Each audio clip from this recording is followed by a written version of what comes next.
The Columbus Falcons were hosting West Lauderdale for the first round of the playoffs. Columbus gets rolling early. Krishana Jethro sends one through short. Mashanti Sadler comes home to score. And then a few moments later, Myra King comes into the score for the Falcons off of an error. Same inning, Micaiah Taylor launches one deep, goes right over the wall. A home run for the Falcons. They lead 6-1 after the first inning. The Falcons able to come away with the win 8-5. And they take the series against West Lauderdale as well. New Hope hosting Choctaw Central, the Trojans' first time in the playoffs since 2016. Bottom of the first, Choctaw Central at the plate launches one into left. New Hope's Layla Henderson comes up with a huge grab for the Trojans. Top of the second, Choctaw up 5-zip. Henderson smacks one into left center.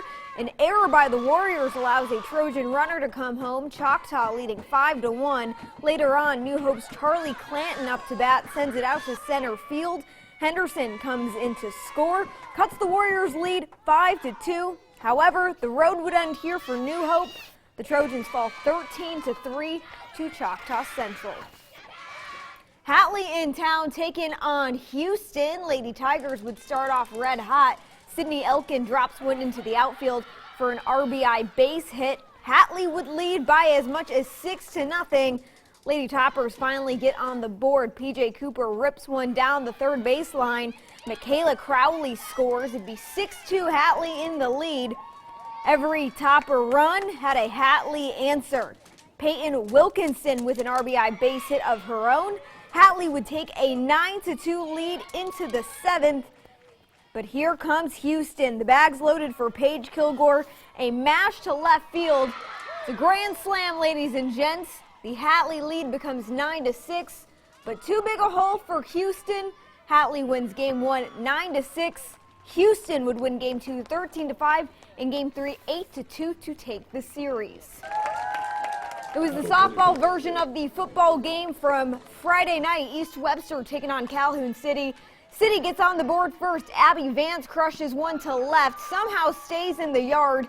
East Webster can't make the play at the fence. Here comes Colleen Langford, hard charge into the plate. Lady Cats score first 1-0. East Webster would have an answer tied at 1. Whitney Winter lines one into the gap. Addison Edwards comes in to score.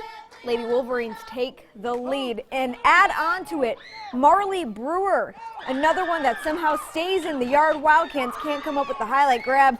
2 runs plated for East Webster. Lady Wolverines win game 1 11-1.